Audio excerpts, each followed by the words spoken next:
They have morphed, and they're coming. They're not like defeated, they're just like morphing into something different. And they still have that one particular lust in life, and that is to come here and do as much damage as they can.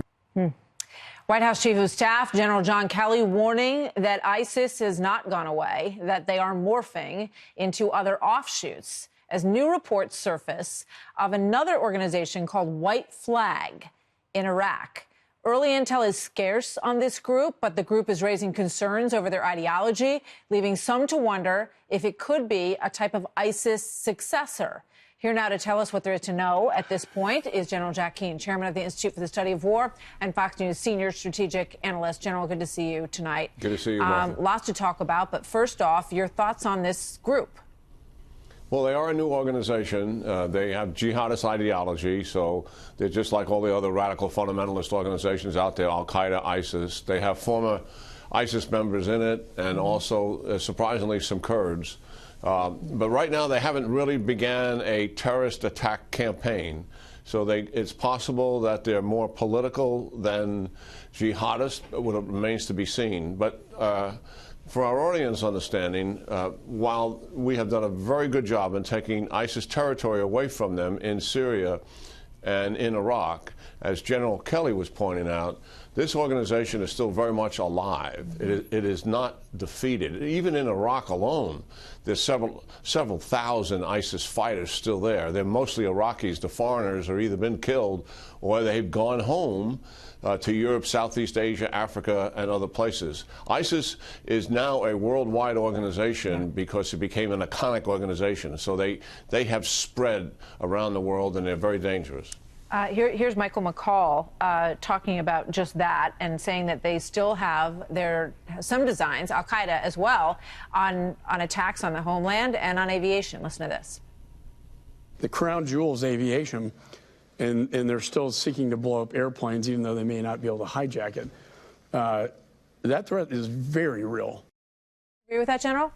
Yeah, that's absolutely true, particularly Al-Qaeda.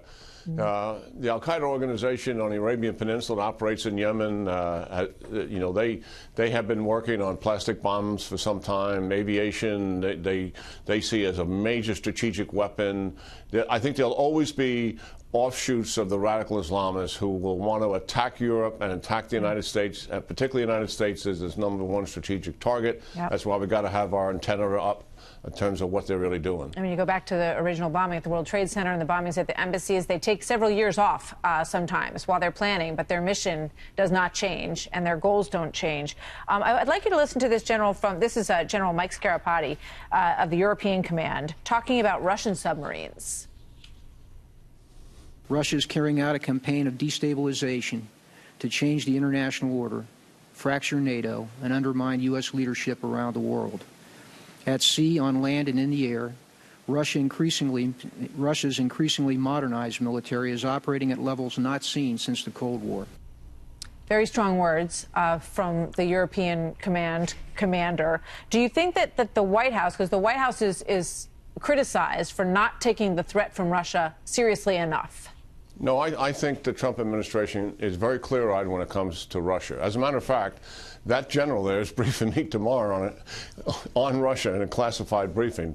But the reality is simply this, and here's where the Trump team deserves credit.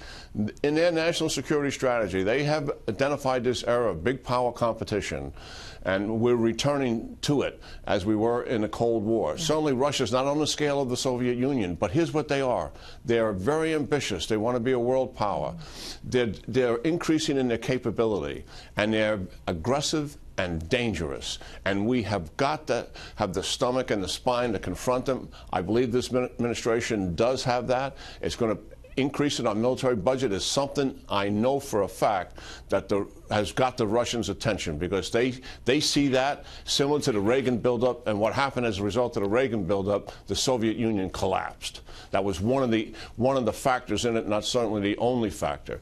But yes, our determination here, and particularly our will, Martha, is how you need to deal with the Russians, with the Chinese, and with the Iranians. It takes political and moral will to stand up and confront powers and don't fear the alternative. Don't fear escalation, that it could lead to something terrible. If that's what drives you, then you're like the Obama administration. You got your hands tied all the time, and your adversaries are taking advantage of you and your allies. So I believe this team is moving in the right direction. All right. I want to ask you one other thing. These reports that North Korea has spent 7 years building an underground military base in Syria. It's one report. Do you think it has any credence? It's only one report. I asked the Institute for the Study of War to take a look at it today. And their conclusion, as relayed to me, is that, you know, it's very possible, because when they analyzed it, the location is in a mountainous area, which would be ideal to build an underground facility. What the Assad regime is so concerned about is U.S. air power, and particularly Israeli air power, because when the Israelis see something forming, like a chemical site or a missile base, the Israelis attack it. They just took one down in September of 2017. And so an underground facility makes sense. North Koreans are absolute bona fide experts at that. They've got most of their artillery built into mountains. All their nuclear sites are underground. So they clearly know how to do that. Plus, they're helping them rather significantly with chemical weapons. We'll see where that goes. General, thank you so much. Good to see you tonight, sir. Yeah, good talking to you, Martha. You too.